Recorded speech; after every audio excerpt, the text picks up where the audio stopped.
My dudes, it is still day 125, and I believe I'm about to kill the BOMMAL.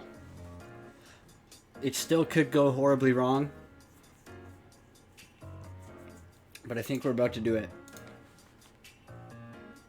So I did end up putting in Master Butcher. The reason being, his passive that heals the allies by the amount of damage he takes. I thought I had to book it to get it on a 1-turn cooldown. But apparently, since it only works, it doesn't work on bosses. And these bombs don't count as bosses. So what I do is, the BOMMAL doesn't waste it, so it's always up for this first bomb that pops. So with broadmaw, I focus on freezing the second bomb, because all the damage from the first bomb that Master Butcher takes, he's gonna use that damage to heal the party. So this is really the bomb that can screw us over. So I focus on that one to freeze it first, and then if I can, I'll freeze this one as well. Apothecary prioritizes healing only these three. He doesn't bother healing Bogwalker or Shield Guard. And since my decreased speed and my decreased attack aren't 100% chance, it still does rely on quite a bit of RNG. Because landing those allows me to keep up on my healing rotation. And I still need to get a couple of lucky Relentless procs throughout the fight to just kind of keep up on the healing. So I always try to keep decreased speed up. I don't use my revive until these are about to go off. So preferably I'd like Shield Guard to die before I hit my revive.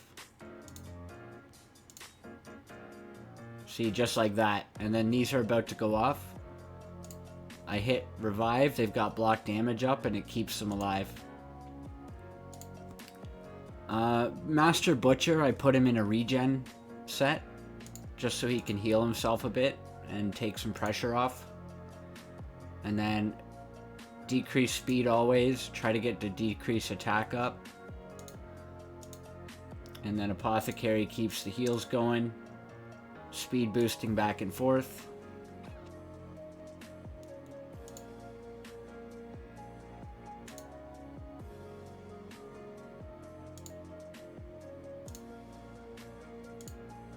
And we've done it.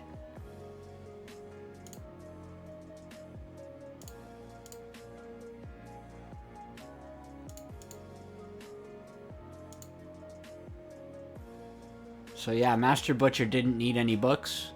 I did put one book in him. I was hoping to get it on his revive passive, but it landed on his damage heal passive. Hey, BOMMAL down with the Mystery Shard team.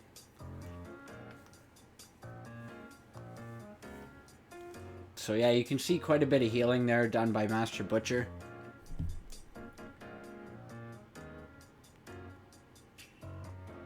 This would be so much easier with a second reviver, or with somebody who has consistent decrease attack or decrease speed. Or if I just put like an immortal set along with the relentless set on broadmaw and apothecary, that would also make it very easy. So I never have to do that again. I just wanted to prove that it works. I wanted to prove to myself that I could get through it with the Mystery Shard team. 3 more days and we're done. All 3 easy Doom Towers. And then on subsequent clears, we're just going to be quick farming them with my stronger champs. Unless I come up with any cool strats that I want to try for stuff, but From now on, I'll just be getting through these. Well, once I clear this, I'll be getting through these as fast as I can. And putting all of my focus on hard Doom Tower after that. So I'll show you the champ builds. I did move a couple pieces of gear around. Broadmaw, I didn't change anything on his build. Full books. I could have probably switched up his masteries and gone for Unshakable. But honestly, I think Timely Intervention is really good for that fight. Because of how often champions are dropping below 25% hit points. Apothecary with his same masteries. And I switched his chestplate out for this resistance one. And I switched his helmet out for that old crappy 4-star helmet. I put on one with speed and hit points and some resistance, which is perfect stat combo. My Master Butcher is in a regen set. I had some hit point boots that I had to level to 16. And then he's just in some random regen gear that has resistance on it. I gave him Duchess's gloves and High Katoon's body, just to give him some speed and resistance and other tanky stats. He didn't need to be super fast, which is why I went with the hit points boots. Because he's level 50, I wanted to give him as much HP as possible. And then, of course, Bogwalker, full books, War Master, and the Shield Guard. And I don't think I changed any gear on either of those champs. So now I've just got to give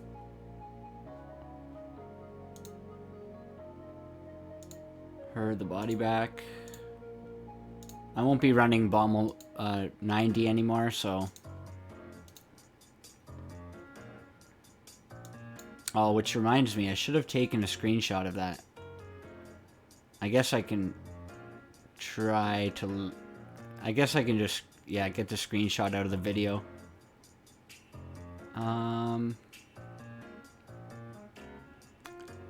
Yeah. So anyways, just started the video super early so I could show that. And then hopefully tomorrow we will be cruising on through to the next boss. But I'm going to pause the video and then we'll come back later.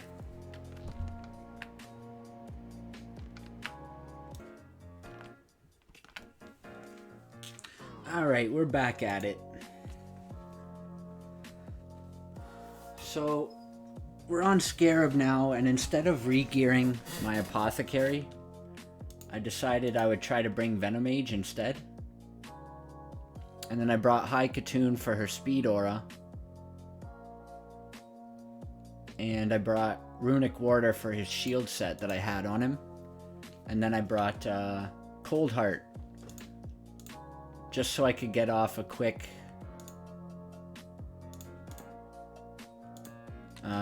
Heartseeker and a little bit of Destroy gear to take the shield down a bit. And then I'm relying on Venomage to do the rest of the Destroy damage. I figured I'd try it instead of re-gearing my Apothecary in Toxic or Destroy, like I had to do last time. The problem is Venomage doesn't do much damage at all.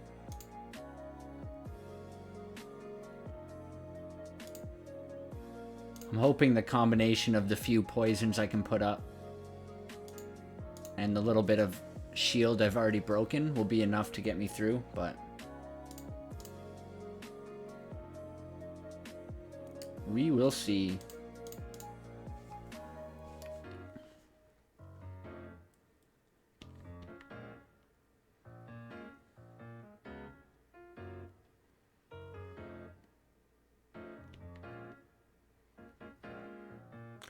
And I just realized I was supposed to do this with my mystery shard only champs. But honestly, I've already done the Scarab before. We all know Apothecary can solo it. I've shown it in my previous videos. You just build him high resist in Toxic or Destroy, and he just goes to town soloing it.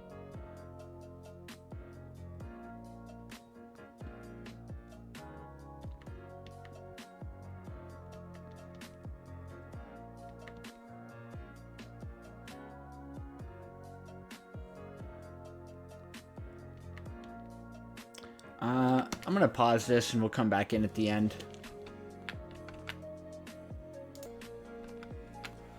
Okay, we got the shield down finally.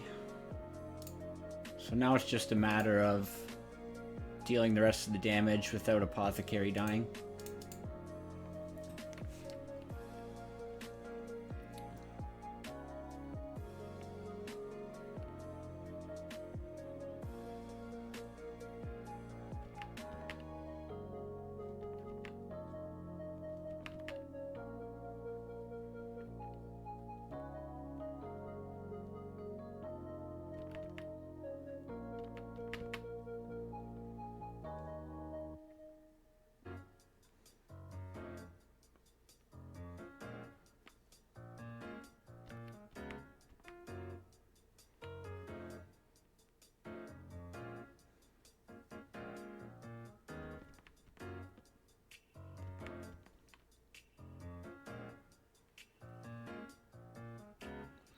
By the way, you could use this strategy with any two magic affinity, well, Apothecary plus any magic affinity champion in a destroy set. As long as they're built tanky enough to withstand some damage, and you've got enough resist on your Apothecary.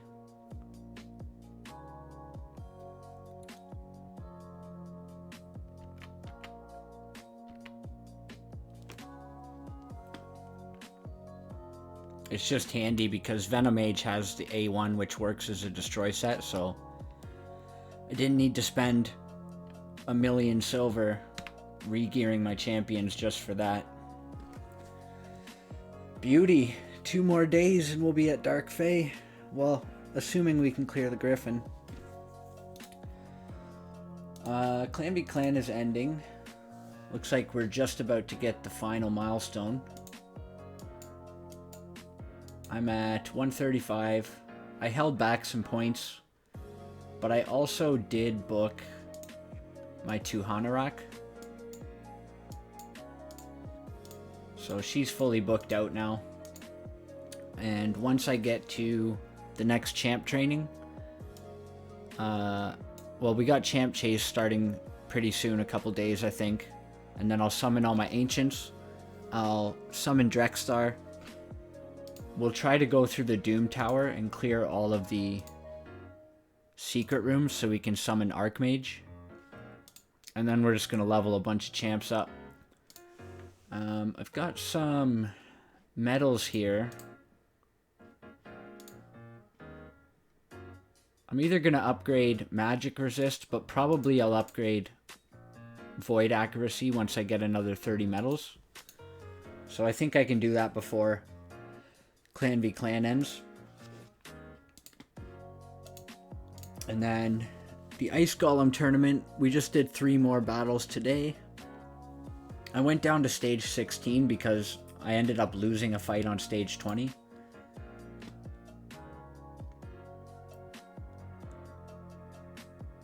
But it looks like we're going to get just a bit of energy here. 150 energy, and I only spent like maybe 80 energy on it. No, more like 100. Probably 100 energy there to get 86 points. And so we'll get a little bit of extra energy. Plus we got the CVC points for clearing Ice Golem and a few artifacts. So not a bad idea to keep an eye on those tournaments and try to get some of the cheap prizes.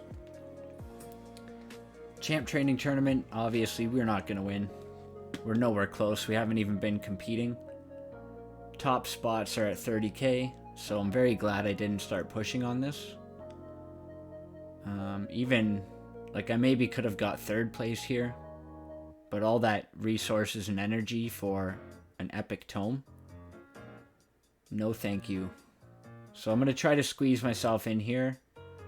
If I notice people are passing me, these 3 here, then I will upgrade some of my chickens just to keep in that contention for those gems. And the final thing we're doing today is some Dwarves faction wars. So I'm pretty sure I can clear 19 now. I don't know about 20. I think 20 has the Cythalia wave. So I'd need stun sets for that. But I'm gonna go check out my dwarf gear. And maybe re-gear a couple of them.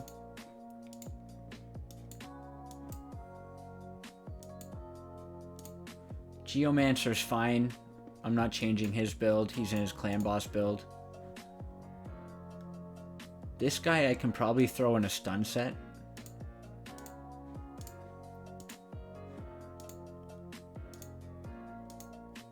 And I think I need to keep this guy in lifesteal. But maybe I can run some masteries for them tonight, just to give them a little boost in power. Since they are level 60, I could invest some gems and energy to grind out maybe Helm Smasher for Painsmith.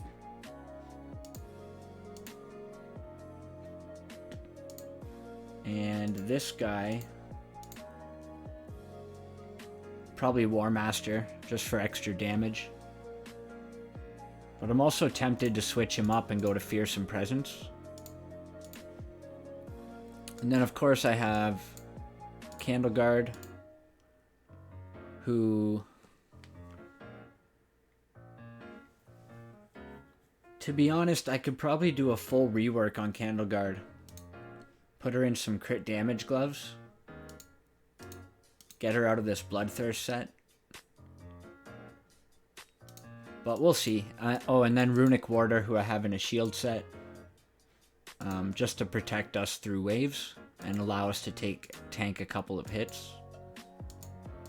So I'll go through there and see if I can make some significant upgrades, and then I'll try to push some faction wars. Alright, so we've got some masteries on our dwarves. I'll just show you that real quick. So we did masteries on them while leveling the 3 of them up a little bit. We went with Helm Smasher on Painsmith and War Master on Kurzad. I didn't bother changing the gear around at all.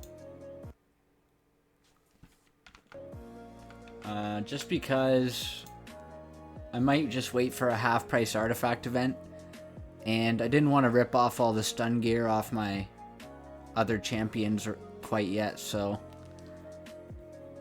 I thought maybe I'll get masteries and level them up and see if that's good enough to get some progress done. So we'll just go ahead and give this another try, and if it doesn't work so well, then we will just auto farm one of the other stages.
Ow.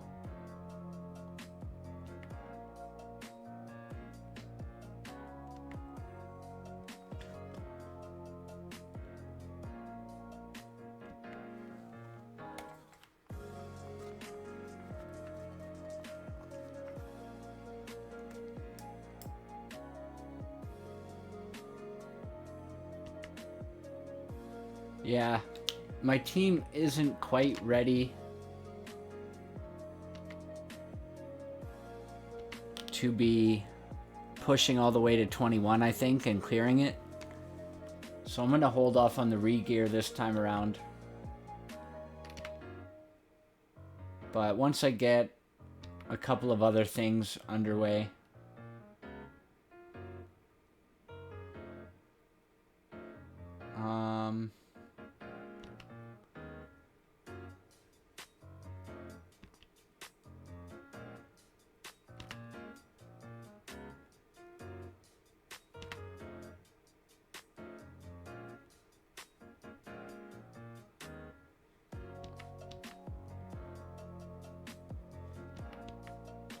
my candle guard's getting her ass kicked.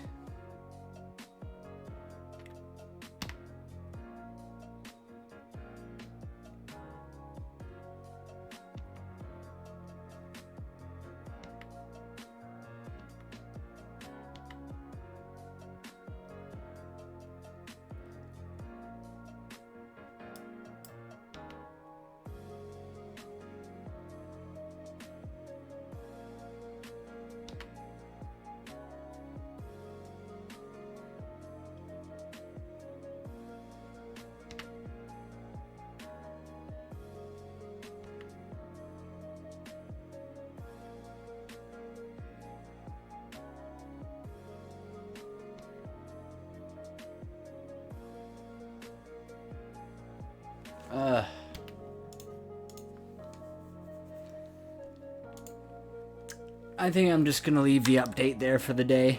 I'm going to give this a couple more tries and see. Maybe re-gear the candle guard, but on my next update I'll let you know how it went. Apart from that, we just finished Clan v Clan.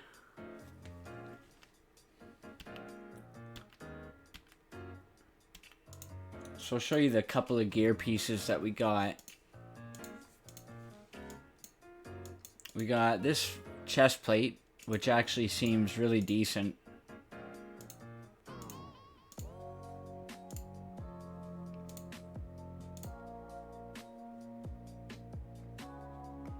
Terrible sub rolls, but...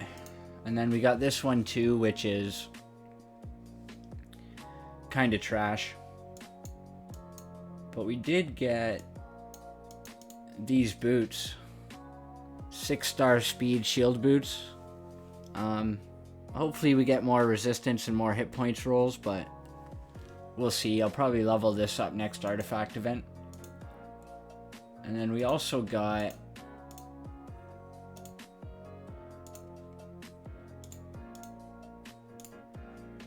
a nice Dark Elves amulet. Ooh, that's beautiful.